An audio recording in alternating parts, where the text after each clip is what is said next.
début d'année pour la traditionnelle vidéo des coups de cœur du coup 2025 avec la présence de petits Thor que vous voyez ici. Alors, il y a plus d'une cinquantaine de coups de cœur que je dois vous présenter. Ils sont notés ici. Je ferai comme l'année passée, je vous mettrai les miniatures. Ce sera plus simple que de tout vous sortir les livres. Et je n'ai pas mis certaines sagas que j'ai relues, des one-shots ou des sagas d'ailleurs, parce que j'ai fait des relectures, genre La Guerre des Clans, c'est des coups de cœur. Mais voilà, c'est des relectures, donc je préfère ne pas les mettre. Il y a des autrices, vous verrez, qui apparaissent plusieurs fois, surtout une ou deux. Et on commence tout de suite avec le premier coup de cœur de 2025, qui a été le manoir de Castelcats, le tome 1 de Alerté puis Ségur, est sorti, si je me souviens bien, chez Scrinéo, dans le manoir de Castelcats, juste pour vous dire. C'est un roman jeunesse, mais qui va, une saga jeunesse, mais qui va très bien aussi pour les adultes. On y suit des chats qui font certaines sortes de magie dans un univers inventé autour des chats, qui se comportent comme des humains, un petit peu donc de l'anthropomorphisme. Et il y a beaucoup de vibes à la Harry Potter. Donc si vous aimez Harry Potter, ou si vous avez aimé Harry Potter d'ailleurs et que vous ne voulez plus soutenir J.K. Rowling, sachez que Alain Ségur a fait une très belle saga en 4 tomes. Il y en a 3 de sortie actuellement. Et donc ça, c'est un coup de cœur. Le manoir de Castelcats d'Alain Ségur chez Scrinéo, me semble-t-il. Le deuxième coup de cœur de cette année 2025, ça a été Les Légendes de Tezmar, le tome 2 de Helen Schauer. Et je mettrai en plus le tome compagnon, qui n'est pas sorti en français, qui existe en anglais, qui est Slaying the Shadow Prince. C'est un tome qui se passe des années avant la saga principale, où on suit le mentor de Wilder dans ce spin-off, dans ce hors-série. Donc voilà, on va comprendre certaines choses vis-à-vis de Wilder. Pourquoi est-ce qu'il fait la tronche à son mentor, mais qu'en même temps ils ont des contacts, hein, on sait que Wilder reçoit un oiseau qui vient de, on suppose, de son mentor. Est-ce le cas ou pas? Voilà, et donc c'est dans le même univers. Seulement, ce n'est pas mis dans la même saga, puisque Slaying the Shadow Prince fait partie d'une saga de romance monstre, avec plusieurs autrices. Il y a aussi un livre de Carissa Broadbent dedans, dans l'univers des couronnes de Nirxia. Il y a ces deux-là, et il y en a un ou deux autres d'univers que je ne connais pas encore, donc je ne pourrais pas vous dire. Mais voilà, c'est pour ça que vous ne trouverez pas vraiment sous la saga de Les Légendes de Tezmar ou de sa nouvelle saga spin-off qui est en train de sortir. Mais il va avec, et c'est aussi un coup de cœur. Donc les deux ensemble, l'univers de Tezmar, de manière générale, d'Helen Schauer, et pour moi, un coup de cœur. J'adore les relations amoureuses, la romanticité qu'il y a dedans, que ce soit Wilder et je ne sais plus maintenant, ou que ce soit son mentor et son love interest, le mentor de Wilder qui est très différent de Wilder, qui se bat contre certaines choses, et je pense que ce tome compagnon peut avoir de l'importance pour le tome 3. Parce qu'il se passe des choses à la fin du tome 2 là, des légendes. On ne comprend pas tout, enfin voilà, Wilder fait des choix, et il y a d'autres choses qui semblent se mettre en place. Moi je pense en lisant Slaying the Shadow Prince, qu'à un moment donné, le mentor de Wilder, mais j'ai oublié les prénoms, va revenir. Pas seulement que lui d'ailleurs, vous verrez, et qu'ils auront quelque chose avec eux. Voilà, vu la fin de ce one-shot hors série, c'est ce que je pense. Donc ces deux livres-là sont aussi des énormes coups de cœur. J'adore l'univers qu'Helen Schauer a créé. C'est romantique qu'il y a à l'intérieur, le world building. Pour moi, la plume est géniale, que ce soit donc en français ou en anglais, puisque Slaying the Shadow Prince, je l'ai lu en VO, puisqu'il n'existe pas en français, et que apparemment Corrigan ne pense pas le sortir. Tout comme j'ai entendu dire, les gens m'ont dit qu'ils ne vont pas non plus sortir la nouvelle saga, qui est toujours dans l'univers de Tezmar et qui se passe après les 4 tomes. 4, hein, je crois que c'est une chronologie de Tezmar, des légendes de Tezmar, et qui est avec un autre personnage de l'univers. Je ne vous dirai pas lequel. Moi, je me suis fait spoiler parce qu'en fait, quand j'ai reçu ce livre Fairy Loot en anglais, je suis là, oh, Helen Schauer, j'adore Helen. Donc, je vais lire le résumé. Et là, premier prénom, je vois un prénom de l'univers de Tezmar. Et après, c'était marqué en dessous, en fait, tout en bas. La nouvelle saga dans l'univers des légendes de Tezmar qui prend lieu après Tezmar. J'ai lu les 2 premiers tomes. J'étais là, ah, bon, bah, au moins, je sais que ce personnage va survivre. Mais voilà, du coup, apparemment, Corrigan ne sortirait que la saga principale, les 4 tomes des légendes de Tesmar avec Wilder. Bon, c'est un choix. Prochain coup de cœur, il s'agit des Grimoires d'Elphie, le tome 4, d'Audrey Alouette, Minnie Ludevin et Arleston, paru chez Draco, si je me rappelle bien. Voilà, une petite BD, il y en a plusieurs, chaque année il y en a quelques-unes, c'est bien. Et autant de la jeunesse, du young adulte que de l'adulte, c'est un bon top, je trouve. J'adore vraiment cette saga, je vous en parle chaque année. J'adore vraiment le style des dessins, les couleurs, les tons choisis, l'histoire qui se développe à l'intérieur, le caractère d'Elphie, ses liens avec ses sœurs, les amitiés qu'elle crée, l'univers magique, bien sûr, puisqu'il y a de la magie dedans. Tout me plaît dans les grimoires d'Elphie, je m'enchante à chaque fois que je vais dans cet univers. Je ne peux pas trop vous en dire, parce qu'en plus c'est des BD, donc... et puis il y a à chaque fois un très petit thème ou deux. Dans chaque tome, il y aura un ou deux petits thèmes abordés de manière superficielle. Ça reste une BD d'une soixantaine, septantaine de pages, quelque chose comme ça, ou 80. Donc ça va très vite. Il y a toujours un ou deux petits thèmes abordés, y compris tout au long de la saga, le côté sœur. Et le côté aussi, une des sœurs qui a perdu une jambe, qui a une fausse jambe. Donc ça, c'est tous des points qui font que c'est une saga coup de cœur en fait. Donc les grimoires d'Elphie, le tome 4 de Audrey Alouette, Minnie et Arleston chez Dracou. Ensuite, qu'est-ce qu'on a? Et il a neigé sur le fjord de Laetitia Arnaud chez Tunkel Édition. Là, on est sur une romance de Noël. On est dans les pays nordiques avec une héroïne qui va qui va perdre son travail d'abord à la base en France et elle va aller travailler pour les fêtes de Noël, jouer les petites lutines de Noël. Voilà, sauf qu'il va y avoir un petit couac avec son avion. Elle va se retrouver dans un petit aéroport, dans une ville. C'est pas du tout même le pays où elle devait aller. Mais un jeune homme va quand même lui proposer son aide, lui et sa mère. Elle va loger chez eux un jour ou deux, surtout qu'il y a une tempête de neige. Dans les pays nordiques, c'est souvent le cas. Et ça a été un coup de cœur pour tout l'univers de Noël, l'univers nordique aussi de ces pays-là. On découvre avec Laetitia Arnaud, c'est très souvent le cas, elle met en avant certaines fêtes, certaines choses de nourriture du pays, les traditions autour des fêtes de Noël dans ce pays, le lien de famille, la famille de cœur à quelque part. J'aime toujours ce qu'elle fait et une nouvelle fois, sa plume a pris avec moi.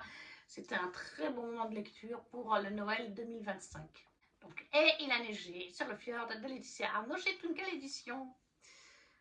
Après, j'ai lu... Oh, celui-là, je le garde pour plus tard. Mais j'ai lu au début d'année, parce que c'est vrai que là, je vais dans l'ordre des lectures, en fait. J'ai lu ensuite la duologie de Cœur glacé d'Élodie Federbe en auto-édité. J'ai commencé avec le tome 1, et Yoshi, je crois que c'est Yoshi qu'on dit, qui est une romance MM, donc entre deux hommes, et après il y a le tome 2 qui est un FM classique. C'est donc une duologie avec des patineurs, autour du patinage artistique. C'était la première lecture que je faisais autour du patinage artistique en romance classique, donc. La première, c'est donc Oshi est, et ben ça y est, j'ai plus son prénom, que j'ai beaucoup aimé, et le tome 2, c'est Fragancia, le nom du tome, et je ne sais plus d'ailleurs le nom de la veine terrestre, c'est magnifique. J'ai les deux protagonistes principaux, mais à chaque fois, il y a les deux points de vue, hein. Il y a les deux du couple, chaque chapitre alterne. Alors c'est Élodie Federbe, c'est de l'auto-édité. Avec Élodie Federbe, il faut savoir qu'il y aura certains trigger warnings, des avertissements. Dans ces deux tomes, il y a des avertissements, comme je vous ai dit. Je ne veux pas vous les dire, mais il y en a un qui est assez connu, un qui commence par un V. Voilà, je le dis quand même parce que je sais que certaines personnes n'arrivent pas à lire ces romans quand il y a de ça dedans. Ou quand on ne les prévienne pas à l'avance. Donc voilà, sachez que dans ces deux livres-là, il y a cet aspect-là, qui sont décrits, on les vit pas en direct live, mais on a les émotions du personnage qu'il a vécu, qui revit des fois ses souvenirs, donc c'est quand même présent. Après, il y a aussi d'autres petits avertissements mentaux liés à ça, liés à d'autres problèmes familiaux. Je pense notamment au héros du tome 2, il n'y a pas que ce côté-là. Voilà, il y a quelques petits avertissements au niveau mental, au niveau du V. mais c'est une très belle duologie qui est psychologique. Alors oui, forcément, elle vous prend aux tripes, elle m'a prise aux tripes, c'était une découverte pour moi, Elodie Federbe. Et depuis, j'ai commencé une autre saga d'elle. Voilà. Après, c'est vrai qu'elle a aussi un univers très spécial. Elodie fait beaucoup. Elle fait Willa et Mila, Dispater. C'est tout des dark romances avec des personnages psychédéliques un peu. Dans Willa et Mila, c'est un tueur. Hein. Voilà, un peu. Ouais, un tueur. Dans Dispater, je crois que c'est dans Dispater que c'est un cannibale. Ou je me trompe. Ouais, je crois que c'est du cannibalisme. Donc voilà, c'est très spécial, mais j'aime beaucoup sa plume. Elle mérite largement l'engouement qu'elle a et que j'espère qu'elle aura encore de nombreuses années. Donc ça, c'est les tomes 1 et 2 c'était la duologie des cœurs glacés d'Elodie Federbe. Énorme coup de cœur pour la plume, pour la psychologie des personnages, pour l'univers développé. Une romance MM dans le premier, une FM dans le deuxième. Les personnages sont aussi très intéressants, très sympathiques, très touchants à leur manière. Et ça m'arrive pas souvent de mettre des petites phrases, des citations du roman, mais je crois que dans les deux, j'en ai mis plusieurs. Surtout dans le tome 1, Oshi est très poète. Voilà, donc franchement, au top, gros coup de cœur là aussi. J'ai bien sûr eu un énorme coup de cœur pour The Empyrean, le tome 3 en anglais puis en français, de Rebecca Yarros, qui est sorti chez Hugo Romantessi en français. C'est donc Four Wings plus communément, mais c'est pas le vrai nom. Four Wings, c'est le tome 1. Le vrai nom de la saga, c'est The Empyrean. Voilà, je sais que certains sont déçus de ce tome 3, d'autres comme moi, notamment Ludivine, l'a adoré aussi. On n'a peut-être pas juste le même ressenti sur la fin. J'ai terminé la fin en hurlant, en pleurant. J'étais au bout de ma vie, je voulais le tome 4 et en plus Rebecca Yarros a annoncé qu'elle était en pause au niveau de The Empyrean pour écrire d'autres choses et passer du temps en famille. Ça fait, voilà, donc on se dit qu'on va attendre en tout cas bien une année, voire plus, avant d'avoir la suite. Bon, gentiment, en anglais, ça se rapproche. Gentiment, ça va bientôt faire une année que j'ai lu. Donc voilà, j'espère qu'on aura bientôt des nouvelles parce que c'est très long et que la femme m'a donné très envie. Tout le roman m'a donné envie. Moi, j'ai adoré les nouvelles découvertes qu'on a fait puisqu'on est parti voyager dans ce tome-là. On a visité d'autres endroits. Donc culturellement, bah, c'est au top au niveau de l'univers, du world building, même des intrigues entre les personnages, les liens entre eux. Enfin voilà, je surkiffe cette saga de toute façon. C'est un énorme coup de cœur. Violette et Xaden sont dans mon cœur. Xaden, je crois qu'il est même au-dessus de Richand actuellement, c'est pour vous dire. Donc voilà, The Empyrean, le tome 3 de Rebecca Yarros chez Hugo Romantessi en français et en anglais, je ne sais plus. Ensuite, j'ai commencé une saga dont j'ai lu des premiers tomes en anglais, puisque j'ai reçu le premier en édition Fairy Loot. Je pense que c'était dans la box Romantessi, si je ne vous dis pas de bêtises. Best of the Briar d'Elisabeth Hélène. Donc, je lis cette saga en anglais, comme je vous dis. Réécriture de La Belle et la Bête, qui est sortie en français chez Chatterley, si je ne vous dis pas de bêtises. Oui, c'est ça. Réécriture de La Belle et la Bête, mais très spicy, et avec un harem inversé. La jeune femme a 4 love interest qui eux-mêmes sont intéressés par elle ou qui sont intéressés les uns par les autres. Vous avez aussi du troop, je crois qu'on dit comme ça, c'est-à-dire que dans cette saga, vous avez, quand l'héroïne arrive, vous avez déjà deux des princes faés qui ont une liaison entre eux, donc deux hommes entre eux. Et les deux hommes entre eux vont eux-mêmes avoir une liaison avec la jeune femme, et sans que ça dérange l'autre garçon du troupe, etc., sans que ça dérange notre héroïne qui est, eh bien je ne sais plus, Rose. Oh, je ne sais plus comment elle s'appelle, pourtant je l'adore, mais j'adore cette saga, j'adore les princes. Il y a Dayton, il y a Fairlawn au niveau des garçons. Et enfin bref, vous avez les 4 princes, hiver, printemps, automne, été, voilà, tout simplement. Chacun a une cour et ils sont au château. Il y a bien sûr une malédiction autour de ces princes qui se transforment en bêtes la nuit, tout simplement, en grand loup. Je vous en dirai pas plus, moi je l'adore. Mais il y a beaucoup de smut. Si vous n'aimez pas ça, ça ne vous plaira pas. Il faut clairement l'aimer. Moi, il est comme je l'aime. Il y en a pas mal, mais il est quand même bien dosé. Et puis comme je vous dis, j'adore cet aspect où certains des princes ont déjà des relations entre eux. Et ils acceptent les uns et les autres. Et puis aucun des princes n'est jaloux d'un autre vis-à-vis de l'héroïne. Donc pour moi, ça passe nickel. Elisabeth et Hélène, Best of the Briar. Coup de cœur pour les 2 premiers tomes. Il faut que je lise le tome 3 là en janvier, qui est aussi sorti chez Chatterley. Et j'aurai encore le tome 4 parce que je me suis pris les éditions Fairyloot. Ils ont d'abord sorti cette édition Romantissimo Company, je crois que c'était, me semble-t-il. Et courant de l'année 2025, ou même fin 2024, ils ont sorti les 3. Maintenant, je sais qu'on attend le tome 5, il y a un tome 5 de prévu. Et je sais qu'il y a par contre un tome 0.5 qui est sorti déjà sur le love interest entre les deux MM justement qui sont déjà un petit peu ensemble. Donc ça me permettra d'attendre le tome 5 parce que je crois qu'il n'est pas prévu avant courant 2026 en tout cas. Et d'ici à ce que Fairyloot le fasse. Je me dis d'ailleurs pourquoi Fairyloot a sorti les 4 tomes, pourquoi ils n'ont pas attendu la sortie du 5. Je pense que du coup, comme il y a un tome 5, je ne sais pas s'il n'y a pas un tome 6 même. En tout cas, c'est sûr qu'il y aura un tome 5. Donc je pense qu'après, Fairyloot refera une salve de vente pour le dernier tome ou s'il y a un tome 6 aussi. Et avec le hors-série, je pense, le 0.5. Je pense qu'il y aura en tout cas 2 livres. Ou s'il y a encore un autre de prévu, 3 au moment où la saga sera finie. Mais voilà, Elisabeth Hélène, Best of the Briar, énorme coup de cœur. Ça fait vraiment partie de mes chouchous, mais comme tout pratiquement en fait. Ensuite, j'ai lu bien sûr le tome 3 du Pont des Tempêtes de Daniel L. Judson. J'appréhendais d'aller sur un nouveau couple parce que j'adorais Lara et Arène. Et finalement, j'ai adoré ce nouveau couple qui est mis en avant, leur histoire, qui est donc le demi-frère de Lara. Le demi-frère ou le frère direct? Attends, j'ai une hésitation. Je ne sais plus si c'est son demi-frère ou son frère direct.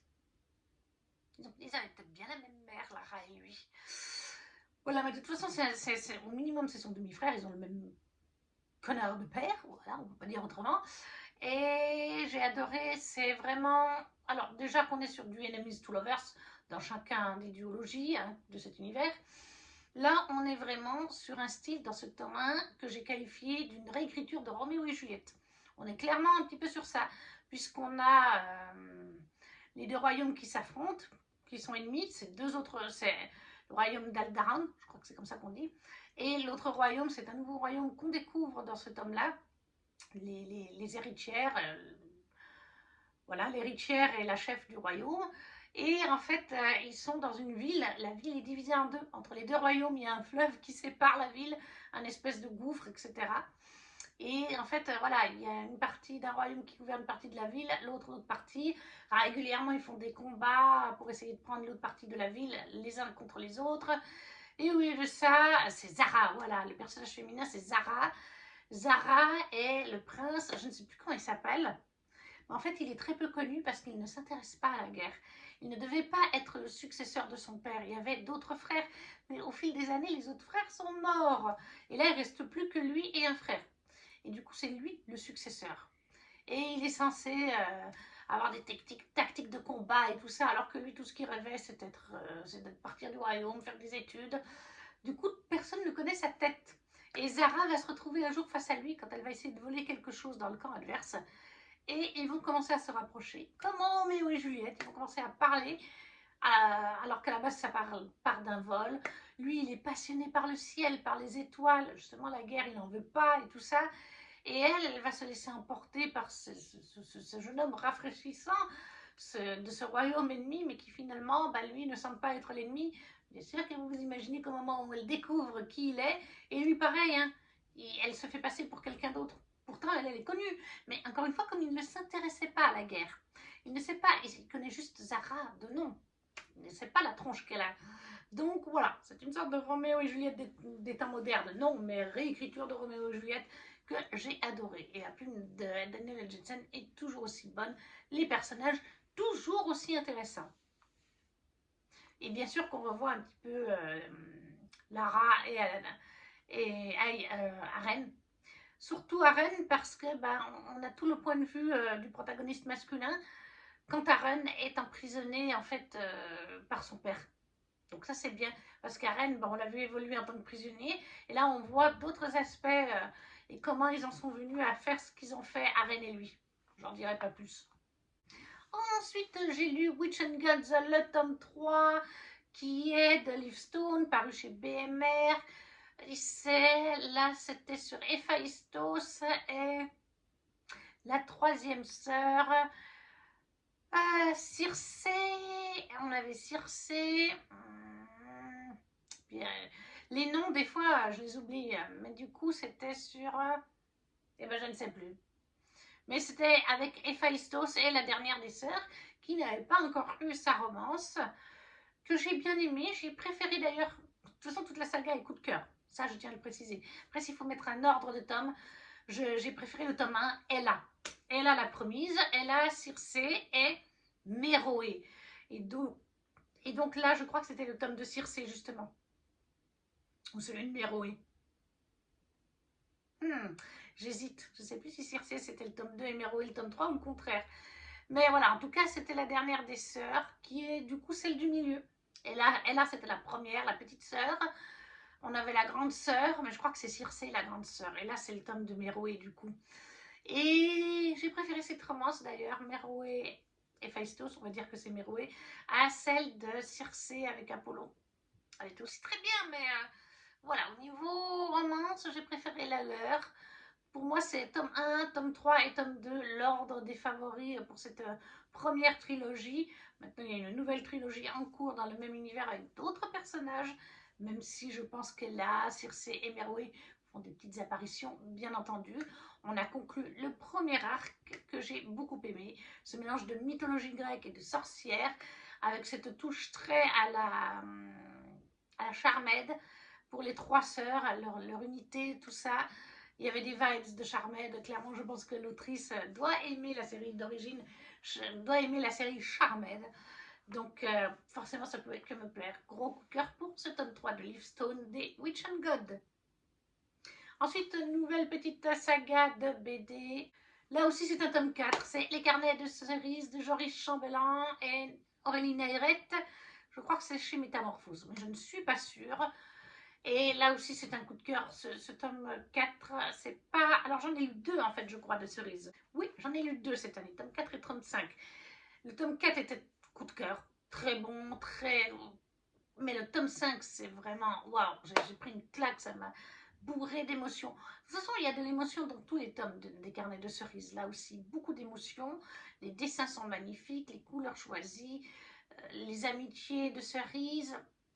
L'histoire en elle-même est belle, mais finalement, il y a un petit fil conducteur qu'on découvre au fil des tomes qui se met en place. Pourquoi Cerise a écrit ces petits carnets et tout ça. Et ça se dévoile vraiment à la fin du tome 4, qui est déjà très touchante. Et dans le tome 5 surtout, voilà, on y suit, on y traite d'un sujet très important depuis la fin du tome 4, qu'on met beaucoup en avant dans ce tome 5. Je ne vous dirai pas quoi, parce que ça vous gâcherait le plaisir si vous ne les avez pas lus, mais c'était vraiment un très beau moment pour ces 2 tomes. Et ça m'a fait venir presque les larmes aux yeux, tellement c'était touchant. C'est bien écrit, c'est bien dosé au niveau des émotions, au niveau de l'intrigue. Encore une fois, les amies de Cerise sont toujours présentes. Au début, c'est vrai que dans le tome 1 et 2, il y a une de ses amies qui m'énervait un petit peu.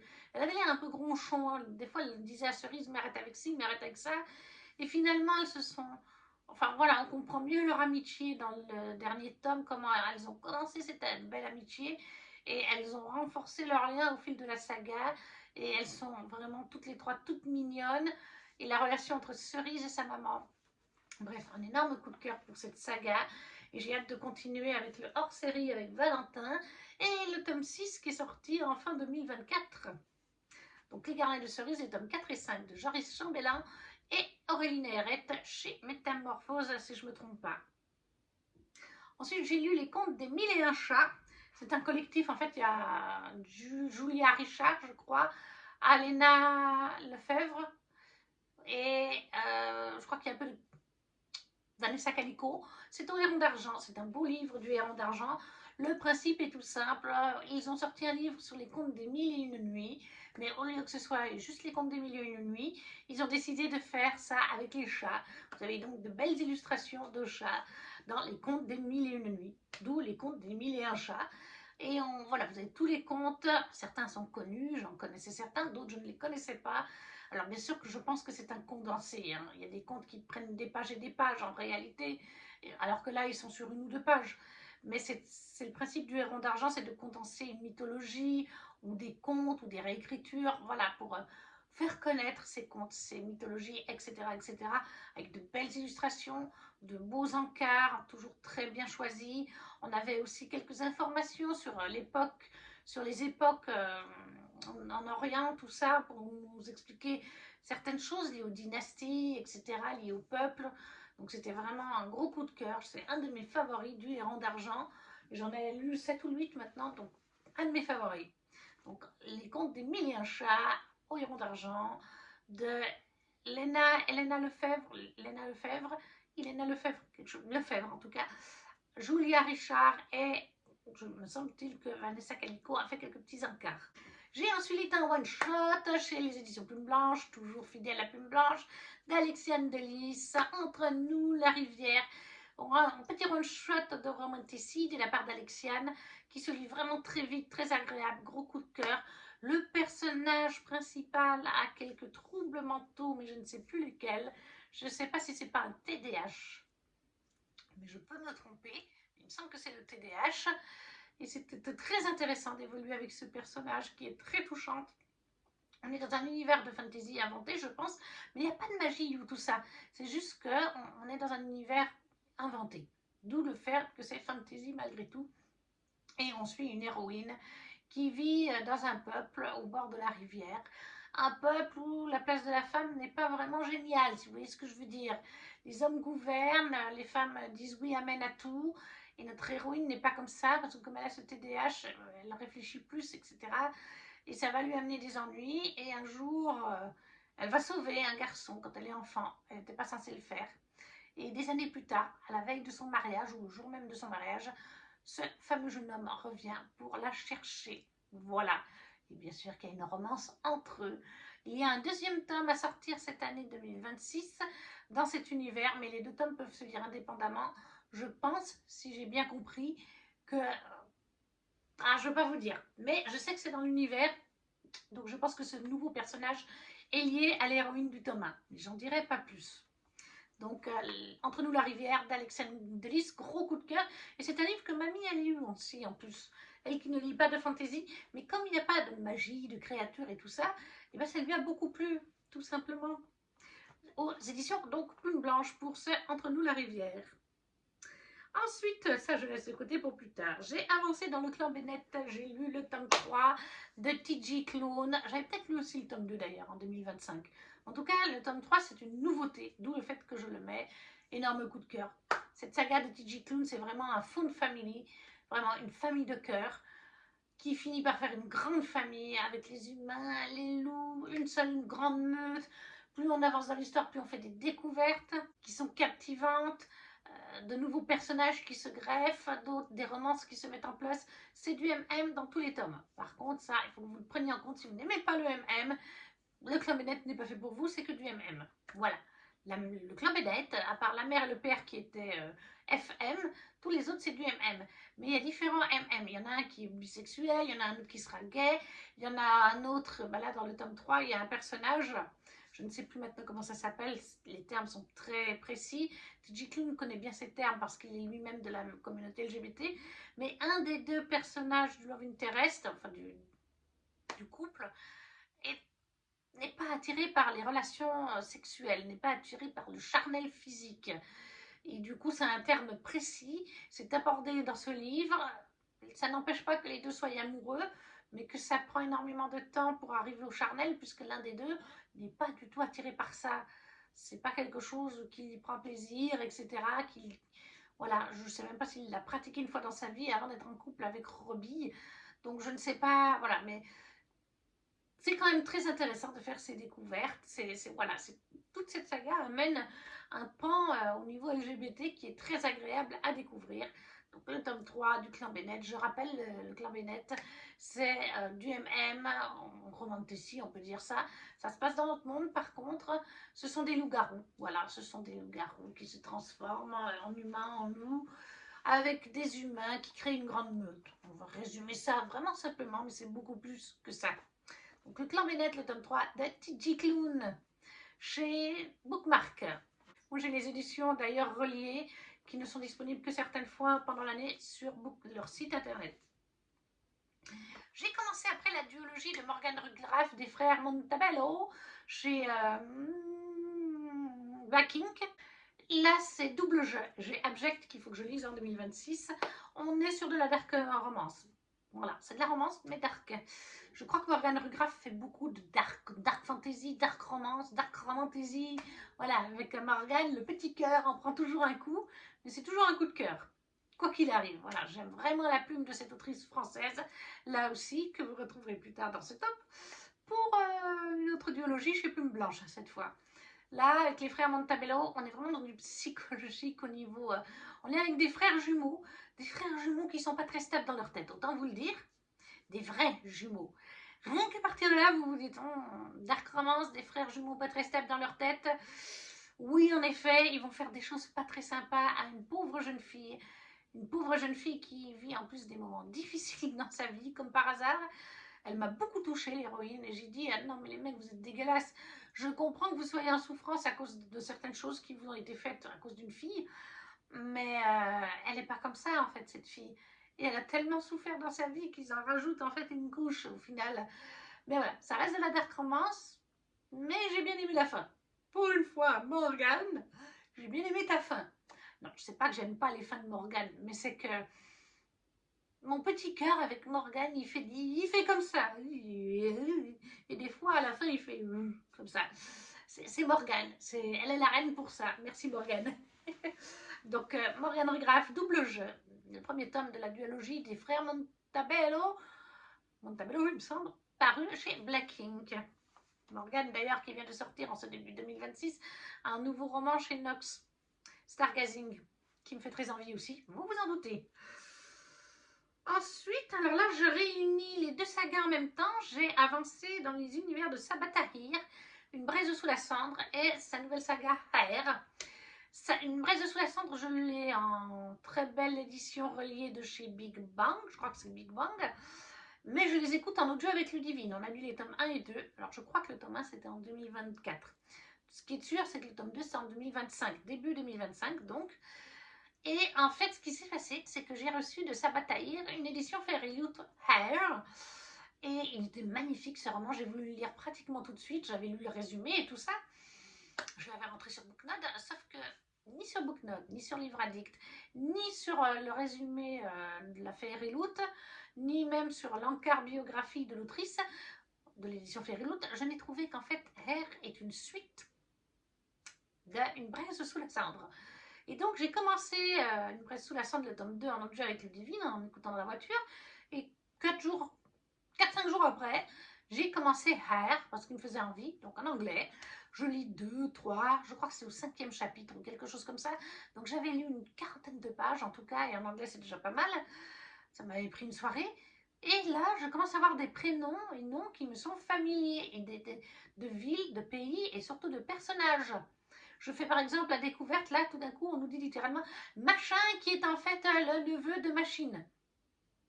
J'ai là, ouais, mais en fait, ça, c'est une machine.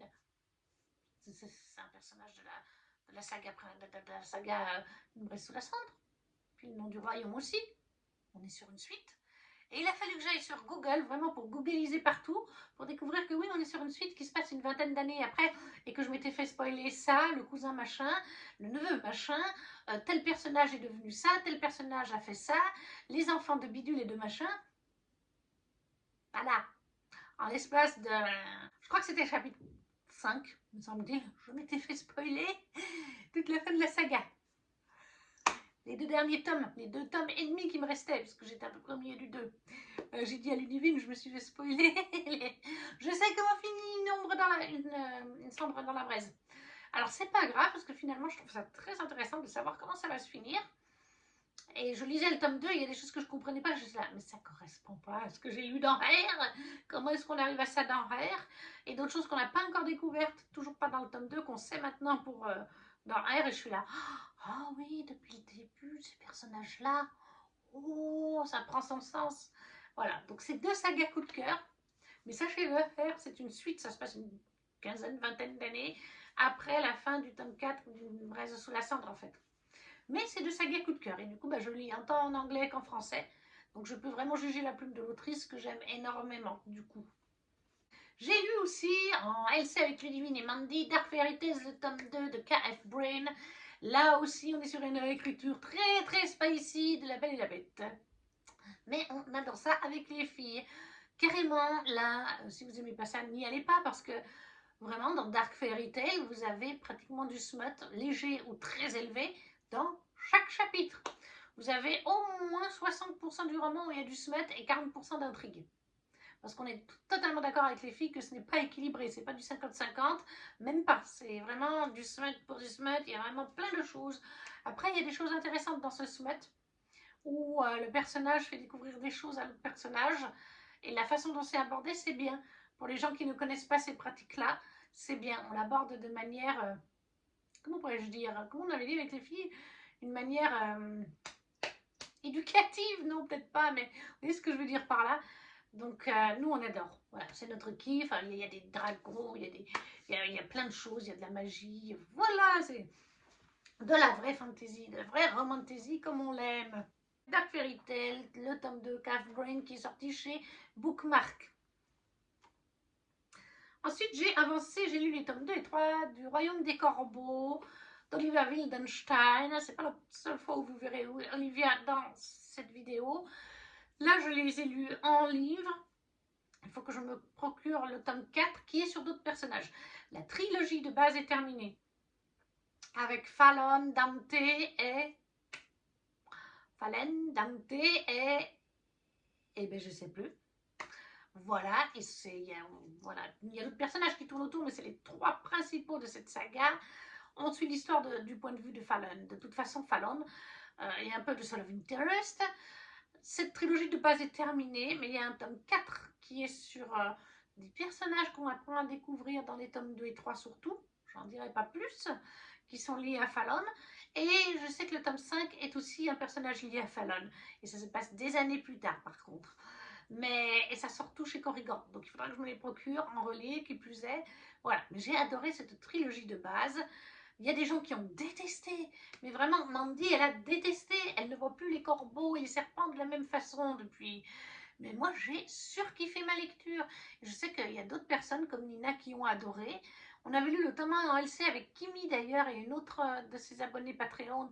On avait toutes les 3 adoré ce tome 1 et le tome 2 est tout aussi bien et le tome 3 encore mieux. D'autant plus qu'au fil de la saga, Fallon change un petit peu.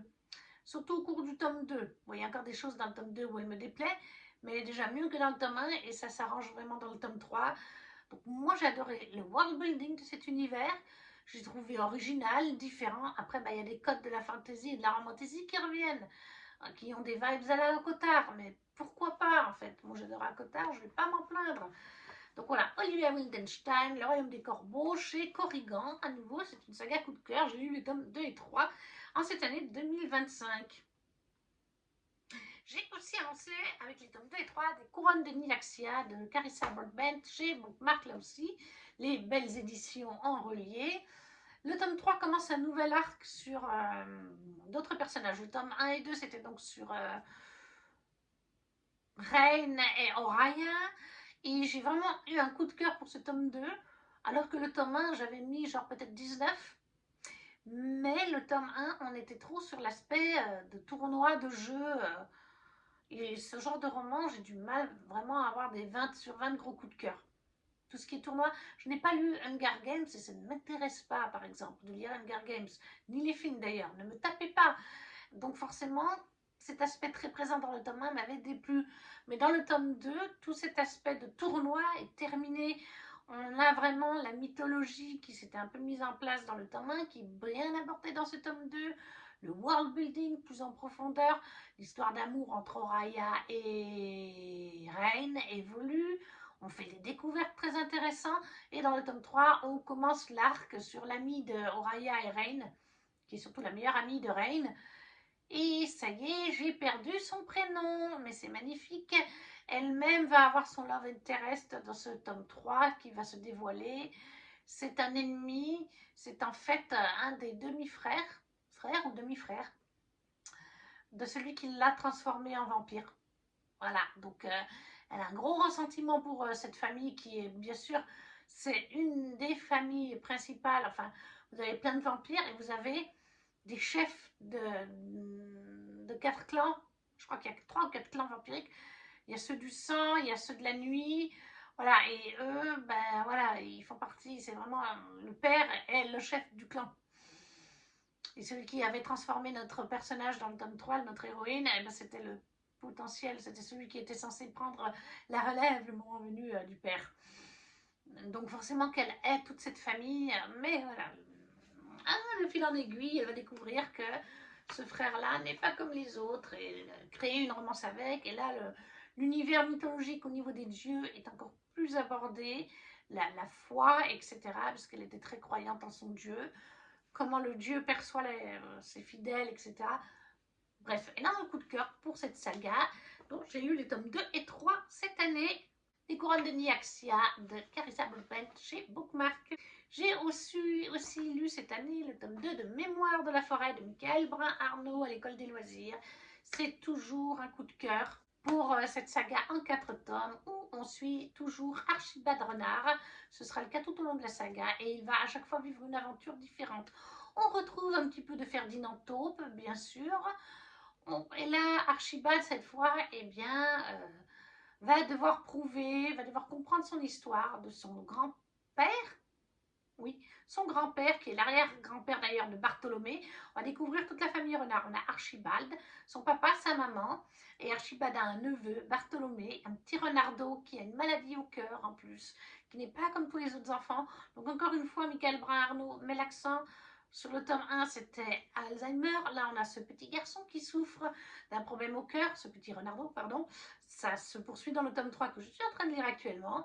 On a aussi donc le grand-père d'Archibald qui a des problèmes de mémoire, qui est aussi une maladie mentale, mais différente de l'Alzheimer par contre.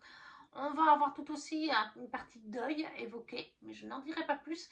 Et Archibald va se plonger avec Bartholomé pour découvrir les origines de la librairie parce que, eh bien, elle appartient au renard depuis des générations, depuis le grand-père. Sauf que, eh bien, tout d'un coup, un loup débarque en disant non, non, non, j'ai l'acte de propriété, il s'agit de la librairie de nous. Les loups, vous nous l'avez volé. Quelle est la vérité? Ils partent dans cette quête et c'est toujours bien écrit, bien dosé, plein d'émotions, de tendresse. C'est de la jeunesse, mais c'est doudou, c'est cosy, c'est autant pour un enfant que pour un adulte parce que ça aborde des thèmes importants. Franchement, cette saga de Michael Brun-Arnaud, elle est dans mon cœur. Il n'y a pas d'autre mot possible. Donc, Les Mémoires de la forêt, le tome 2 de Michael Brun-Arnaud à l'école des loisirs. J'ai aussi terminé la trilogie de l'Ange déchu de Marion Ombry avec ce tome 3 qui était le plus gros d'ailleurs. Sublime saga aux éditions Plume Blanche. Marion Ombry, c'est la fondatrice de Plume Blanche. C'est pour moi la meilleure saga. Du coup, les autres, c'est des one-shots pour l'instant. Le meilleur livre de Marion. Voilà, je lui ai dit d'ailleurs aux Imaginales, je lui ai dit, c'est pour moi, ou alors peut-être même que c'était... ça devait être aux Imaginales. Je lui ai dit, c'est le meilleur livre que tu as fait. Voilà. J'ai adoré tous tes romans, c'est des jolis coups de cœur ou des super bonnes lectures. Tiens, d'ailleurs, j'ai pas mis âme-sang, mais en 2025, j'avais lu âme-sang avec les filles. Pourtant, j'étais sûre que je l'avais mis, ou alors je l'avais mis en or peut-être. Ah, je l'avais mis en or. C'était pas un coup de cœur, c'était une très bonne lecture, mais comme moi, comme âme-sang est petit, c'était un petit one-shot qu'elle a écrit, je crois que c'est son premier roman d'ailleurs. Et elle l'a retouché pour le publier en 2025. Mais du coup, je n'y avais pas mis 20 sur 20. Mais L'Ange déchu, si franchement vous êtes des fans de Supernatural, avec Jason Ackles et Dean et Sam, Jason Ackles et je ne sais plus comment il s'appelle, Jared Padalecki, vous allez adorer. Vous allez retrouver dans cette trilogie toute l'ambiance avec les anges et tout ça, qui est tout un arc d'ailleurs, les démons, les anges, il y a tout ça. Il y a tout ça. Marion a fait un travail sur la religion, Belzébuth, Gabriel, tout ça. Il est super bon, il est super bien écrit. C'est vraiment une saga coup de cœur. Ce tome 3 a été incroyable. La fin m'a laissé sur le popotin, là aussi. Bref, j'en voudrais encore plus dans cet univers. Et je crois que Marion a évoqué le fait que peut-être elle écrira quelque chose sur un personnage qui survit. Oui, parce qu'on est quand même sur un univers... Alors c'est dark, hein. Attention, dark fantasy. Même si on est dans notre univers, donc dark fantastique, on pourrait dire, il y a des morts. Il y a beaucoup, beaucoup de morts. Attendez-vous à ça. Il ne faut pas vous attacher au personnage. Marion, elle vous les tue. Mais il y a quand même un personnage qui survit, ou deux. Et Marion a laissé sous-entendre qu'elle pourrait écrire sur ce personnage. Donc j'espère, parce que c'était très bon, très addictif, superbe plume, world building incroyable. Merci Marion. Donc L'Ange déchu, la trilogie, le tome 3 que j'ai lu en 2025 de Marion Aubry aux éditions Plume Blanche. Et toujours aux éditions Plume Blanche, j'ai terminé aussi en 2025 la duologie de Résonance de Morgane Rugraff. On retrouve Morgane, Dark Fantasy cette fois. Je vous dis, Dark Romance, Dark Romantasy, voilà. Là aussi, Romantasy aussi, oui, on peut dire que c'est Romantasy aussi. C'est pas le sujet principal, mais c'est, voilà, il y en avait un petit peu dans le tome 1, ça continue un petit peu dans le tome 2. En fait, ensuite, deux frères qui vivent, on est dans un univers steampunk aussi, c'est steampunk. En bas, sur la planète, je ne sais pas comment on peut qualifier ça, vous avez un grand océan, vous avez des pays, des îles, etc. Et les deux frères viennent de là. En bas, on ne voit jamais vraiment la lumière du soleil, etc. C'est gris, c'est tout ce que vous voulez. Il y a des navires steampunk volants, des navires volants littéralement, qui vont dans les cieux où là il y a le beau soleil et tout ce que vous voulez, avec plein de planètes ou de morceaux de planètes. C'est très, très complexe à vous expliquer. On a différents endroits, on peut s'y rendre d'un navire à l'autre, etc. Et en fait, dans le tome 1 des deux frères va être fait prisonnier. Il a voulu aider son frère, qui lui a demandé de l'aide pour quelque chose, et il va être fait prisonnier. Et son autre prisonnier en haut, voilà, les prisons c'est par là-haut. Et son frère va donc partir à sa recherche. Et il va se retrouver à vouloir faire une course avec des espèces de bolides à la steampunk, comme je vous dis. Il va s'allier avec une jeune femme parce que le gagnant de la course peut demander ce qu'il veut. Et comme il veut gagner la course, il demandera une course mythique d'ailleurs. Il demandera la libération de son frère et qu'on fasse table rase de pourquoi il a été emprisonné. Pendant ce temps, ce frère, on le suit en prison. Il va créer des amitiés et surtout une amitié très étrange qui continue dans le tome 2. Donc on a des romances, on a de la romance FM, on en a plusieurs en FM. On a d'autres personnages secondaires qui prennent de l'ampleur dans le tome 2. Donc on a 2 FM et on a un MM. Voilà, principaux. Mais après, il y a d'autres choses. Encore une fois, si vous n'aimez pas le MM, c'est du MM un petit peu spécial aussi. C'est un peu dark. Voilà, parce que leur caractère à tous les deux, les résonances qu'ils ont aussi, c'est très particulier. Mais c'est un world building super intéressant, c'est super prenant. Il y a plein de retournements de situation. Et vous voyez, le frère du tome 1, je ne l'aimais pas trop. Le frère qui va en prison, c'était le petit frère. Oui, je crois que c'était le petit frère que je préférais. Et dans le tome 2, mais alors tout s'inverse. Hein. J'ai fini par détester le petit frère et adorer le grand frère. Voilà. Et puis la fin, voilà, c'est une fin digne de Morgane Rugraff. Merci Morgane de nous faire chialer. Voilà, je n'en dirai pas plus. Mais voilà, j'étais comme ça. Merci Morgane, ça devient une habitude. Heureusement que dans Double Jeu, c'était pas le cas parce que Morgane, mini Morgane, c'est comme ça. Yo yo yo, c'est Morgane. Avec vous, attendez-vous, ne vous attachez pas aux personnages avec Morgane.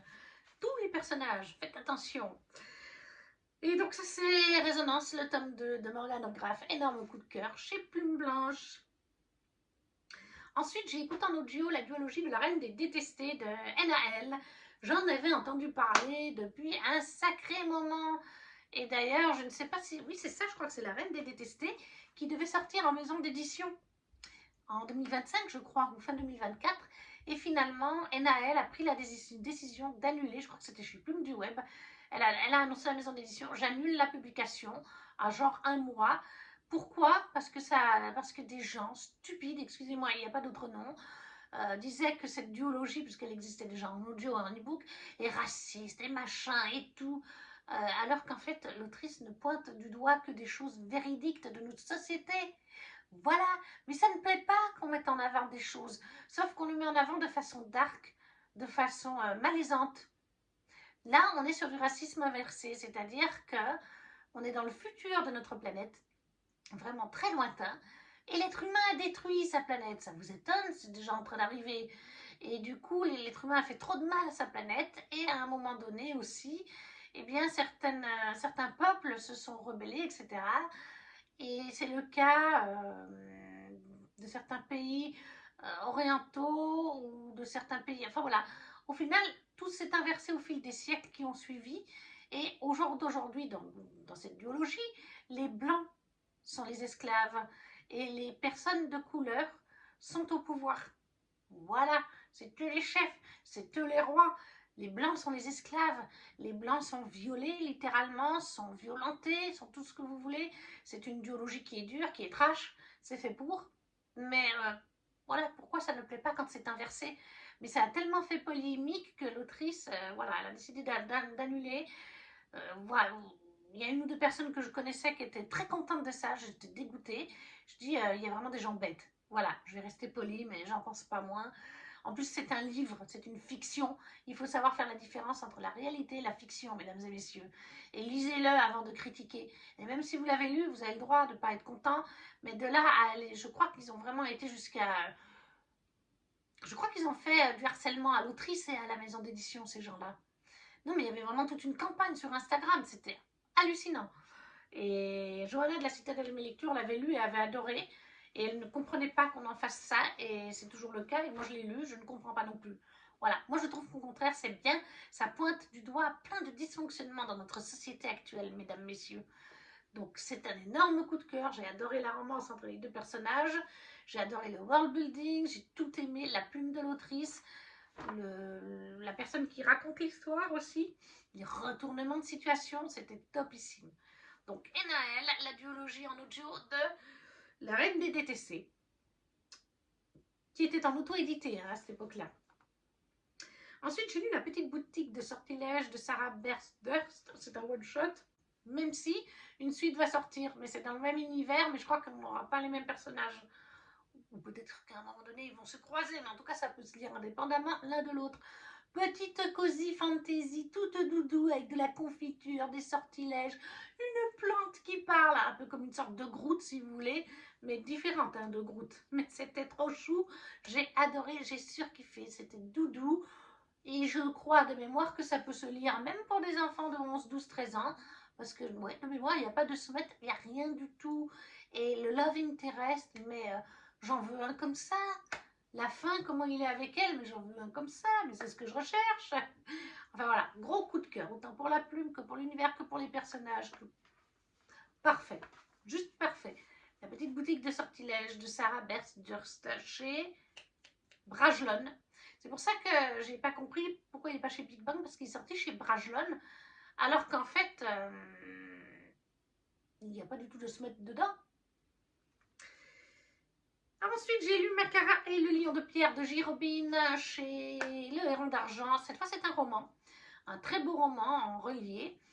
On est dans un univers de fantasy complètement inventé, mais de style les pays d'Asie. Voilà. Après, je connais pas bien, encore une fois, les cultures, les mythes et légendes d'Asie, mais on tourne voilà, dans ce genre d'endroit.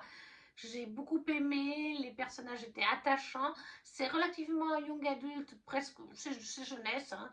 D'ailleurs, il me semble que Raphaël se l'est pris. Non, il a pris un autre. Mais par contre, le Héron d'Argent m'a dit que si Chiara, qui avait 11 ans, s'y intéresse, elle peut le lire. Et c'est vrai, il y a pas de smut, il n'y a rien. Il y a un petit peu de violence, oui, parce qu'on est entre deux peuples qui se font la guerre depuis un certain temps. Et notre Macara va trouver une créature mythique, enfin un artefact mythique, et tout le monde se bat un petit peu pour cet artefact au final, et elle va devoir supporter le prince du royaume ennemi, prince qui est très mal vu même par sa propre mère, c'est horrible, cette mère est indigne d'être une mère à ce niveau-là. Je l'ai beaucoup aimé, j'ai beaucoup aimé La Plume de J. Robin, c'était une découverte, moi c'est un coup de cœur. Donc Macara et le lion de pierre aux éditions du Héron d'Argent de J. Robin. J'ai découvert en édition anglaise, édition Fairyloot, et Language of Dragon de S.F. Williamson. Je préfère d'ailleurs l'édition Fairyloot à la version française, niveau du livre. On est dans notre univers, mais un univers alternatif, dans le Londres des années 1920 et des bananes. On est après une guerre, il y a eu une guerre il y a des années de ça, un peu comme la Première Guerre mondiale. Sauf que là, c'était une guerre avec les dragons. Et maintenant, on a des dragons qui sont toujours là, sauvages. Et on a des dragons qui, eux, ont formé une alliance avec les humains d'Angleterre. On a un gouvernement draconique et un gouvernement d'Angleterre. Voilà. Et notre héroïne, elle vit avec ses parents. Il y a un système éducatif un peu social, un peu spécial. Et malheureusement, à un moment donné, elle va découvrir, enfin, ses parents vont être arrêtés. Ses parents et les parents de son cousin. Et même son cousin, je crois qu'il est arrêté. Parce que soi-disant qu'il tromperait dans des complots, enfin, contre le gouvernement et tout ça. Et elle va vouloir essayer de les libérer. Je ne sais plus ce qu'elle veut faire exactement. Mais elle va aller chercher un dragon pour ça, qui est prisonnier dans une bibliothèque. Et elle va se faire choper. Mais comme elle est très douée en langage draconique, on va lui dire, si tu te mets à notre service dans un institut spécial, caché, etc., on verra pour tes parents. Ta petite sœur, quand elle sera en sécurité, et on accepte que ton cousin vienne avec toi, parce qu'elle dit, à raison que mon cousin vienne avec moi dans cet institut, entre guillemets. Et en fait, là, il y a 3 branches, dont une branche qui étudie les langages draconiques, parce qu'on découvre que les les dragons parlent notre langue, les langues humaines, mais ils ont aussi leur propre langage, leurs propres signaux, et le gouvernement anglais veut comprendre pour pouvoir peut-être les posséder pleinement. Enfin, c'est ce qu'on découvre au fil de l'histoire. Il y a tout un emmêlage là-dessous, où en fait le gouvernement humain n'est pas si bon que ça au niveau de l'Angleterre. Il y a les dragons sauvages qui, eux, veulent toujours la guerre. Il y a plein de choses qui se lient les unes aux autres. Notre héroïne va lier des amitiés, va retrouver une ancienne amie, va se faire des ennemis aussi, va avoir un love interest. J'ai beaucoup aimé cette construction, j'ai beaucoup aimé ce mélange de gouvernement humain et draconique, le world building autour de tout ça, autour des dragons, leur façon de procréer, leur langage, bref, c'était très intéressant. C'est un gros coup de cœur et j'ai commandé le 2 en édition Fairy Loot il y a en novembre. Donc il arrivera courant 2026. Donc un Engage of Dragon de S.F. Williamson. En français, je crois que c'est sorti chez Big Bang. J'ai aussi commencé la saga des BD de Les Licorniers de Victor Dixon et de Gloria Marino pour ce tome 1 au dessin. J'adore ce que fait Victor Dixon, donc encore une fois, j'ai adoré. On va suivre une petite fille qui va aller sur une île pour ses études parce que son papa ne veut plus s'occuper d'elle, il doit voyager, etc. Et en fait, on lui dit qu'elle ne doit pas sortir la nuit, ne pas aller sur l'eau la nuit, etc. Et là-bas, elle n'a pas que des amis, bien sûr, elle est critiquée, il y a 2-3 personnes qui lui font du harcèlement. Et un jour, elle va sortir la nuit sur une barque, et en fait, à minuit pile, tel jour précis, quand on est sur l'eau, on va retourner dans un autre monde, un monde qui est parallèle au nôtre, qui à une époque était connecté au nôtre, et tout le temps ouvert, mais qui maintenant est fermé. Et on va découvrir des licornes et des histoires vis-à-vis de ces licornes, de la magie et tout ça, du royaume caché, du connecté au nôtre. Je ne veux pas trop vous en dire, mais j'ai beaucoup aimé, j'ai trouvé ça très sympa. Et on a un petit peu des mythes et contes de notre société qu'on connaît qui sont abordés. Donc oui, j'ai beaucoup aimé. C'est un énorme coup de cœur. J'aime beaucoup tout ce que fait Victor Dixon de toute façon. Voilà, Les Licornés de Victor Dixon et Marino, Gloria Marino. Alors je sais plus chez qui c'est.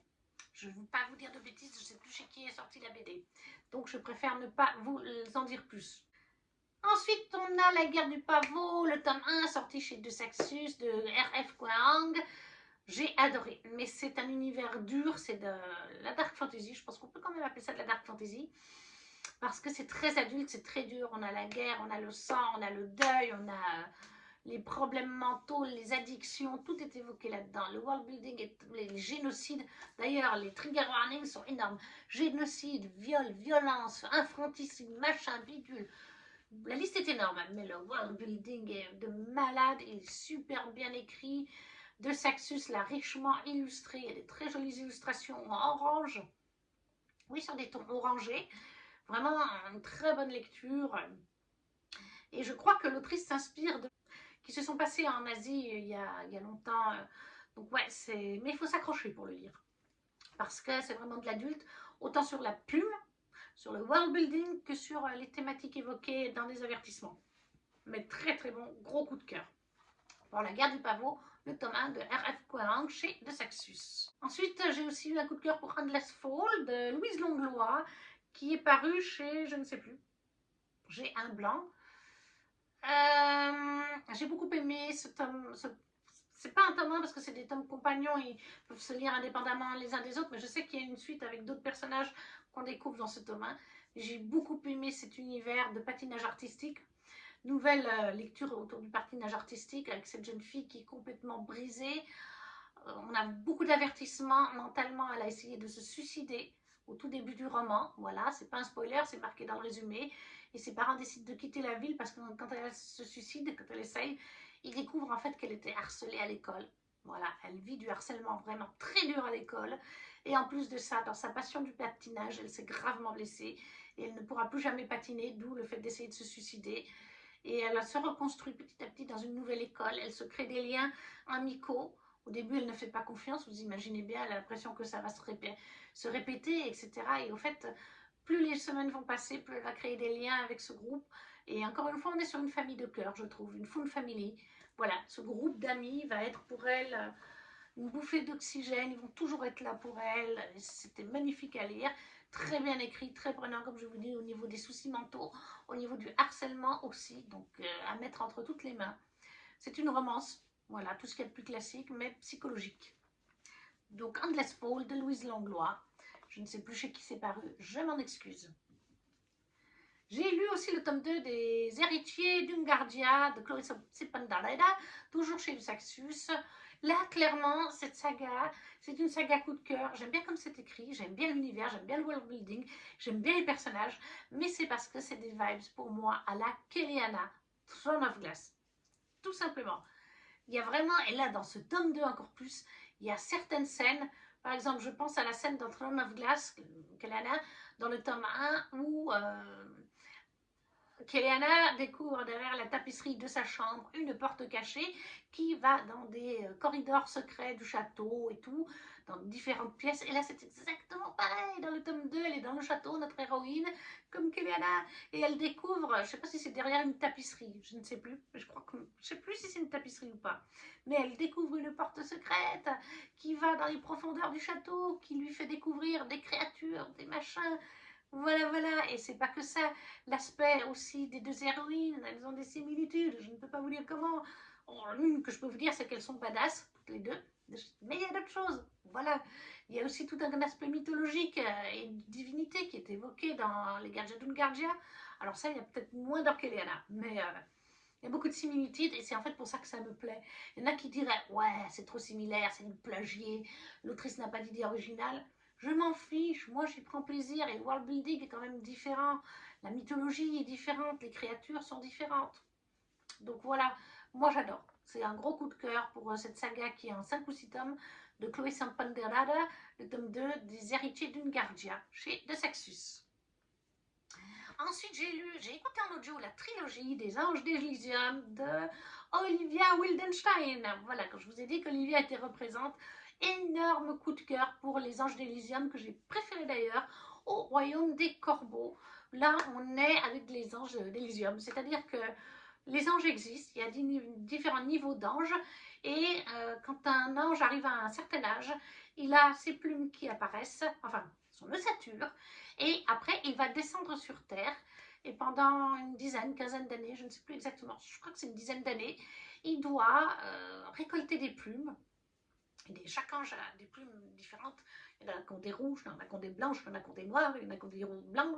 Bref, vous voyez, il récolte ses plumes en aidant les êtres humains, en ne révélant jamais qui il est. Par contre, un être humain qui, par exemple, ben voilà, vous allez voler un truc, ou vous êtes un petit voleur compulsif, l'ange va s'introduire dans votre vie pendant quelques jours, lier une espèce d'amitié avec vous, pour vous faire changer, pour vous faire arrêter de voler, éventuellement rendre ce que vous avez même volé si c'est possible.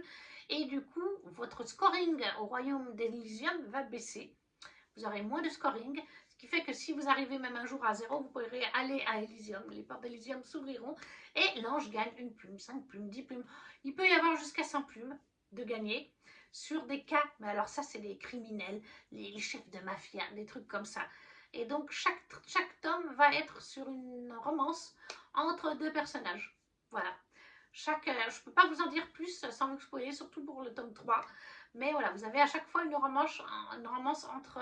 Dans le tome 1, c'est entre une ange, enfin une future ange, et un humain, un mafioso, de la mafia française et de Paris. Le tome 2, c'est entre une future ange et un archange même. Et le tome 3, c'est entre deux petits anges qui sont en formation. Voilà. J'ai adoré le world building, j'ai adoré les romances, j'ai adoré l'écriture, j'ai tout aimé, vraiment au top, je le recommande vivement. Ça, c'est Les Anges des Héliums de Olivia Wildenstein. C'est paru chez... Ah ben, je ne sais plus. C'est paru en maison d'édition, mais comme je l'ai lu en autre jour, je ne peux pas vous en dire plus. Ensuite, j'ai lu De sang d'écume et de glace, le tome 3, la fin de la première trilogie dans cet univers, d'Alexiane Delis, aux éditions... Je ne sais plus. Je sais qu'il y a du Michel Lafon, mais je crois que c'est pour Le Poche, ou aussi pour les grandes éditions. Mais bref, j'ai adoré ce tome 3. J'adore l'univers de sang d'écume et de glace qu'Alexiane Delis a créé, et encore plus avec ce tome 3, qui est plein de rebondissements, plein de trahisons, plein de découvertes, qui est aussi triste sur certains aspects. La romance est toujours aussi belle aussi. Les sirènes, voilà, les sirènes, les différents peuples de sirènes, les sirènes nordiques, les Marie Morgan bretonnes, voilà, on mélange plein de genres de sirènes, et ça me plaît. J'ai surkiffé l'écriture d'Alexiane dans cette saga, et j'ai hâte de continuer. Il y a encore 2 tomes spin-off qui, je pense, sont sur les parents de notre héroïne. Je crois que c'est dans le passé. Mais voilà, gros coup de cœur pour cette trilogie, du coup, et ce tome 3 d'Alexiane Delis, chez, je pense, Michel Lafon, en tout cas pour Le Poche. J'ai aussi commencé Légende des Latte de Travis Baldree, oui, c'est ça.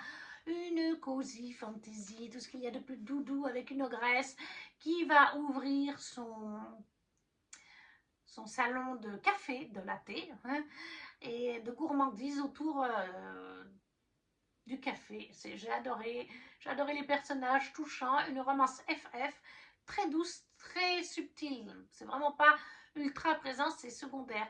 Non, c'est plus le côté personnage qui se reconvertit, qui fait une nouvelle vie, qui crée des liens d'amitié. C'est tout doux, c'est cosy. Il y a quand même un petit peu d'action, très légèrement, mais c'est vraiment pas central. C'est comme pour la petite boutique de sortilège, c'est pareil. C'est pas, le but, c'est pas d'être dans un truc violent, etc. Non, ça doit rester doudou, en fait. Donc ça, c'est Les gens de la tête, le tome 2, le tome 1 de Travis Baldree.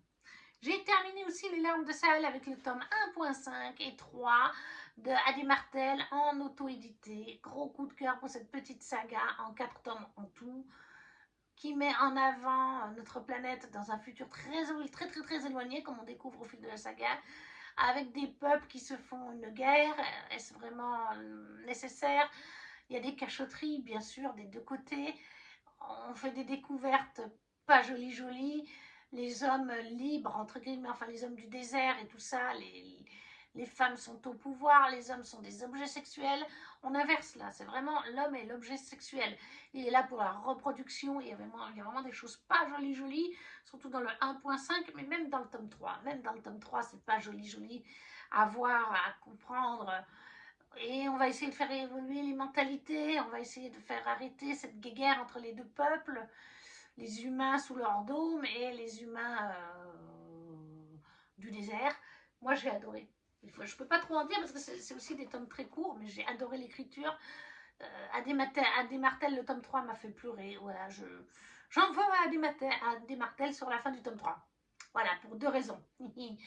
Mais j'ai adoré, c'est un gros coup de cœur malgré tout. Donc Adé Martel en auto-édité, Les larmes de Sahel, le 1.5 et le 3, des gros coups de cœur, des grosses claques. J'ai aussi lu avec Ludivine en LC Bride d'Elias Elwood, le premier tome. J'ai beaucoup aimé la romance entre nos 2 personnages. J'ai beaucoup aimé découvrir les secrets qui se cachent dans cet univers. Encore une fois, c'est pas forcément tout ce qu'on pensait. On découvre des choses qu'on ignorait, que l'héroïne ignore, que les peuples... Voilà, il y a des anguilles sous roche, comme on dit. Et la romance entre les deux était touchante, elle était mignonne. Voilà, je vais rester assez vague, mais gros coup de cœur, super bien écrit. J'adore Ali Hazelwood, je l'adore. Donc Bride, qui est paru chez Milady, je crois. Oui, je crois, mais j'en suis pas sûre. J'ai aussi un coup de cœur La confrérie du sang de John Gwynne et Brent Winks, L'ange de la nuit, dans le cadre du challenge de la citadelle de mes lectures, l'Assassin's Book Challenge. de world building incroyable. Pour John Green, on est sur un univers nordique, donc la confrérie du sang, univers nordique avec les dieux, inspiré de l'univers nordique, mais c'est pas chez nous, hein, par contre, c'est de l'inspiration, mais on a des dieux, on a des espèces de vikings qui se battent les uns contre les autres. Pour Brent Wings, on va suivre le héros du tome 1 qui a fait des choix pour le tome 2 qui vont le conduire à certaines choses. C'est des univers adultes, hein. Les deux, c'est des univers adultes, c'est pour ça que je vous en parle en même temps. C'est pas à mettre entre toutes les mains. Il y a un world building intensif, c'est bien écrit, mais c'est très adulte quand même. Il y a des scènes de violence, de guerre, de meurtre, à gogo, de sang, bien sûr. Donc, c'est pas à mettre entre toutes les mains. Mais de temps en temps, des fantaisies adultes comme ça, dark, un peu dark fantasy aussi, j'adore. Je suis en surkiff, c'est des coups de cœur. Donc, Brentwick, c'est l'ange de la nuit. Et la confrérie du sang de John Wynne, le tome 2. Les deux, c'est le tome 2 en fait. J'ai aussi lu en anglais, édition Fairyloot, The Fires and Blind, le tome 1 de Juliette Cross. Ça c'est toujours pas sorti en français, c'est dommage. Qui mélange mythologie romaine avec draconique. Où en fait, comment vous expliquer ça, Rémus et Rémulus sont présents. Ils ont été les premiers ils ont été adoptés en fait par une dragonne sauvage et c'est les premiers, leur lignée, à avoir après été des dragons, des humains métamorphoses en dragons. Voilà, il y a des humains qui se métamorphosent en dragons dans cet univers.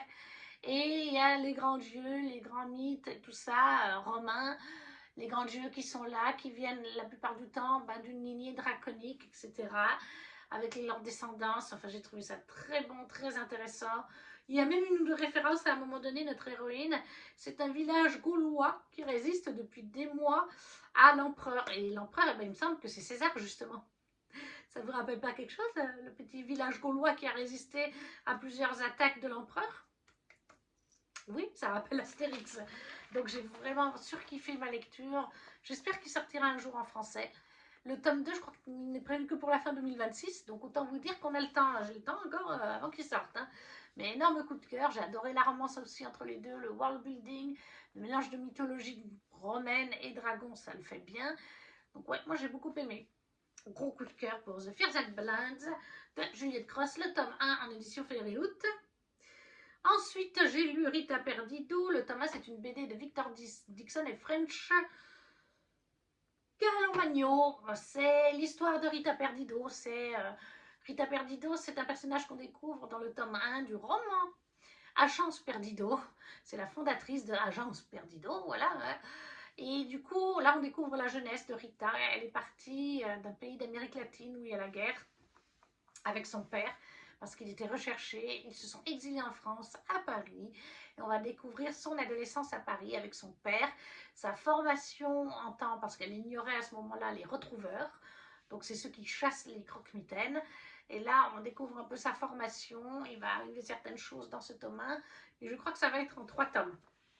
Donc, c'était très bien. J'ai adoré le style beaucoup plus adulte de la BD que ce que je lis d'habitude, mais ça a bien fait. Les tons et les couleurs choisis étaient topissimes. J'ai beaucoup aimé l'histoire de Rita, son papa, l'histoire du tome 1 qui se développe. Et ce que j'ai adoré en plus, c'est que Victor Dixon nous met plein de références aux années 80, du coup, parce que Rita Perdido, elle était adolescente dans les années 80 quand elle est arrivée à Paris. On a du David Bowie, avec des paroles de chansons parce qu'elle écoute au Walkman. David Bowie, à un moment donné, il y a une référence à Indochine. Il y a aussi Bryan Adams, je crois. The Police, une des plus connues de The Police.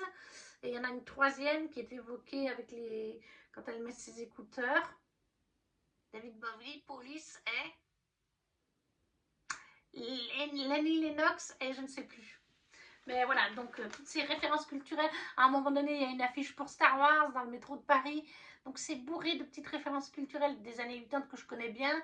Et voilà, quand il y a les chansons qui sont évoquées, mettez-les en fond musical en même temps que vous lisez la BD. C'est top. Franchement, ça va bien avec. C'est vraiment topissime. C'était un gros coup de cœur.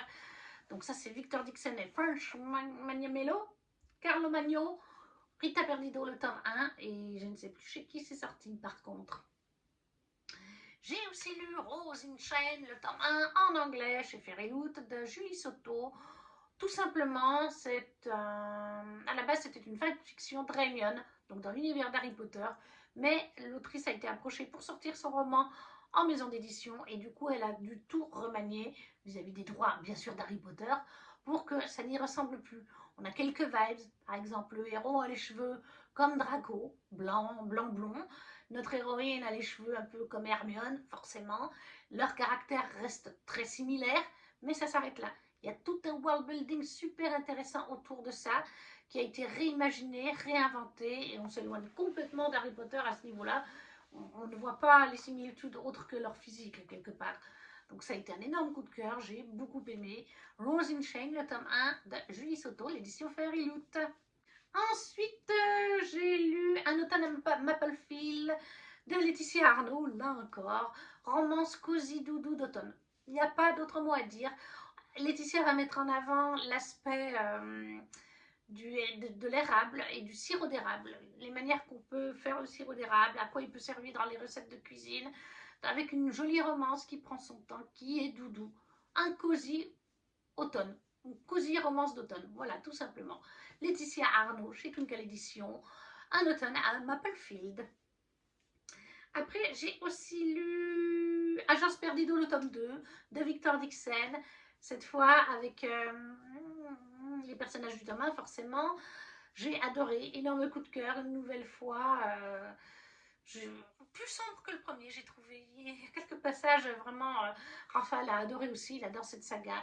C'est un énorme coup de cœur. J'adore qu'est-ce que Victor a fait avec ses retrouveurs, avec ses croque-mitaines, et j'ai hâte d'avoir la suite. Il y a aussi eu I Put a Spell on You de Max Elteliak chez Black Ink. Énorme coup de cœur. Alors, des gens pourraient dire, en lisant ce livre, s'ils sont vieux comme moi, que l'auteur recopie beaucoup de Charmed. Moi, je dirais qu'il s'inspire de Charmed, l'original, hein, pas le robot. Oui, il y a beaucoup de choses qui ressemblent. On va pas dire le contraire. Mais j'adore parce que quelque part, les deux personnages principaux, c'est une chasseuse de sorcières avec ses deux sœurs. Elles sont chasseuses de sorcières et de sorciers surtout. Et elles vont chasser et elle va être liée pour certaines raisons qu'ils ignorent à un sorcier maléfique. Et clairement, on est sur une inspiration de Phoebe et Cole. Phoebe et Cole que j'ai adoré dans Charmed et dont j'ai toujours été déçue de leur fin tragique. Je voulais qu'ils finissent ensemble et quelque part, ce roman-là fait la part des choses. Donc j'ai adoré I Put a Spell on You de Max Elteliak chez Black Ink. Aussi, énorme coup de cœur, Rosas et Dragons de Yelena chez Slalom, un one-shot là aussi de fantasy. Cozy fantasy doudou à partir de 12-13 ans. Mais voilà, j'ai pris une claque parce qu'en plus le personnage principal, Karl, est dyspraxique. C'est pas dit ouvertement dans le roman, mais on a plein de sous-entendus. Et Yelena l'a expliqué sur sa page Instagram. Il est dyspraxique et moi, Chiara, au travail, est dyspraxique. Donc je retrouve tellement Chiara dans les attitudes de ce héros. Et puis il est touchant. Et alors sa dragonne Broadway, mais qu'est-ce qu'elle est touchante, elle est mignonne. Et puis Elena a mis plein de messages de tolérance, de différence. Bref, je ne peux que vous le recommander, même si c'est à la base pour du jeunesse, il va aussi très bien pour de l'adulte. Rose à ses dragons de Yelena chez Slalom, énorme coup de cœur. Ensuite, on a Tenir une auberge magique de Sango Mandana aux éditions Lumen. Là aussi un coup de cœur, là aussi Sango Mandana nous a refait le coup d'une found family, donc d'une famille de cœur avec des gens qui ne se connaissent pas les uns et les autres, mais qui vont se lier d'amitié et faire leur propre famille. Il n'y a pas plus à dire, il faut le découvrir par soi-même, il est très bien écrit, donc gros coup de cœur. On a aussi eu Dieu et sorcière chez Plume Blanche, un one-shot d'Angel Arkin, une romantésie, dark romantésie pour adultes. C'est sombre, c'est très sombre, mais c'est très bien écrit, mais c'est aussi un world building autour des dieux, des sorcières, forcément. Voilà, il faut bien se concentrer pour le lire. Il ne faut pas se lancer là-dedans. Et c'est une grosse brique. Hein. J'ai mis énormément de temps pour le lire, mais je l'ai beaucoup aimé. Gros coup de cœur, donc, pour Angel Arkin, Dieu et sorcière, chez Plume Blanche. Et le dernier Fairyloot que j'ai, c'est Never Ever After le tome 1 de Sultan, Sultan qui est sorti en français avec la déesse de la fille de la lune, si je ne me trompe pas, et Sultan revient là avec une duologie, en tout cas je pense, parce que c'est sûr qu'il y a une suite. C'est un roman, le début s'inspire de Cendrillon, mais uniquement le début. Après, Sultan nous fait totalement autre chose. Voilà, il n'y a que le début qui tourne autour de Cendrillon. C'est vraiment comme pour la fille de la déesse de la lune, elle va tourner ça. Voilà, il y a plusieurs personnages masculins, etc. Si vous avez déjà lu Sultan, je pense que vous comprenez qu'elle fait des retournements de situation, comme elle a déjà fait dans son autre saga. Et l'autrice qu'il me reste à vous parler est Anatrice, Anatrice dont j'ai lu plusieurs romans. J'ai d'abord terminé sa duologie de nos jeux clairs obscurs, toujours aussi sombre, encore plus sombre que le premier. Il y a vraiment des scènes difficiles. Sorti chez Black Ink, d'ailleurs, je précise, il y a vraiment des scènes difficiles à la fin du tome. Oh, vraiment, il y a des retournements de situation, mais je ne les ai pas vus venir. Elle a tourné ça de manière à ce que je croyais vraiment à certaines choses. Et en fait, pas du tout. Un chef-d'œuvre. Pour moi, c'est un chef-d'œuvre. C'est dur de dire ça parce que c'est très sombre et je me demande si je suis normale quand je dis que c'est un chef-d'œuvre. Et puis alors, la toute fin, les dernières phrases du roman, je suis là, mais non, Anna, mais tu peux pas faire ça. C'est pas possible, Anna. Et si, Anna a fait ça. Donc, Anatrice, nos jeux clairs obscurs chez Black Ink. Mais il n'y a pas que ça chez Anna, puisque j'ai lu, toujours chez Black Ink, Recherche Faux mec pour Plante Caliente, qui est dans l'univers de son roman paru l'année d'avant, qui était Mon coloc fait son cinéma, où on suit en fait là la meilleure amie de Cerise. Et celle-ci, elle laisse se marier.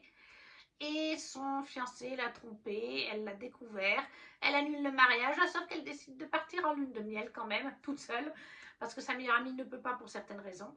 Sauf que, eh bien, c'est le frère qui va prendre le billet en douce et partir avec elle sur cette croisière en Égypte pendant quelques jours avec elle.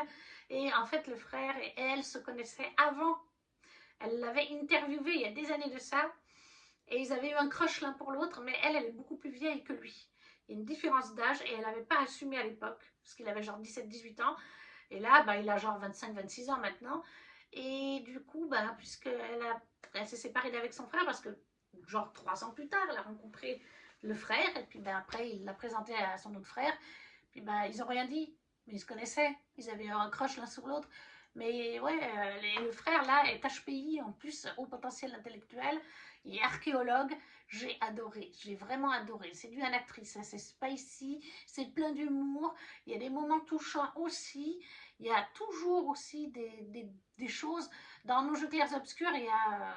Je ne peux pas le dire, sinon ça vous spoil, mais il y a un truc mental. Voilà, il y a plusieurs trucs mentaux. Et là, il y a le côté HPI, entre autres, qui est très bien évoqué, bien mis en avant. Je regarde, j'ai la couverture là sur mon mur, c'est pour ça que je regarde là-bas. Ouais, non, Anna McQueen. Et j'ai préféré Recherche Faux mec pour Plan Caliente à Mon coloc fait son cinéma. Donc ça fait déjà 2 Anatrices. Mais on ne s'arrête pas là, puisque cette année, j'ai lu la saga de Divine Darkness, d'Anatrice, toujours. Ça m'en fait 5 d'Anatrice cette année. Voilà, c'est Anna. Divine Darkness, où on est sur un univers inventé de fantasy, en romantasy, chez Hugo, leur filiale romantasy, donc, où on va suivre Danae, princesse humaine, royaume souterrain, les humains vivent sous terre, cachés, parce qu'il y a eu une guerre avec les dieux. Les dieux, il y a plusieurs royaumes. Il y a le royaume de Day, qui est le royaume du jour. Il y a le royaume de Night, le royaume de la nuit. Chacun a leur propre créature. Night, il a des vampires, il a des loups-garous. Day, je crois qu'il a des anges, des machins. Bref, il y a plein de créatures dans cet univers. Très, très fourni en créatures. Et d'autres qu'on voit moins souvent d'ailleurs. Et en fait, eh bien, Danae serait promise à Day. Et Night va faire capturer Danae quand elle est en chemin pour le royaume de Day. Et va passer un deal avec elle parce qu'il y a des choses, bien sûr, entre les deux frères. Day et Night sont en plus rivaux, mais c'est des frères jumeaux. Jumeaux. Et il y a des choses, on va découvrir, il y a encore plein de retournements de situation, c'est du Anatrice. Ça ne serait pas du Anatrice sans ces retournements de situation. Il y a beaucoup de spicy. Anna assume le spicy et c'est ça que j'aime. Il y a des moments d'humour, il y a des moments de romance, il y a de la fun family, encore une fois. C'est Anna, c'est ma queen. Et voilà, sur ce, j'ai terminé ces plus de 50 romans. Je ne sais pas comment je vais monter ça. Ça va me prendre un temps fou. La vidéo est donc terminée. N'hésitez pas à me dire si vous avez lu certains de ces livres ou si vous font envie, si vous voulez dire d'autres choses. Si vous ne savez pas quoi mettre, un petit emoji, ça soutient la chaîne, comme le petit pouce. À partager la vidéo si le cœur vous en dit. À vous abonner si ce n'est pas déjà fait. Et nous, on se retrouve très vite pour une prochaine vidéo. Ciao, ciao!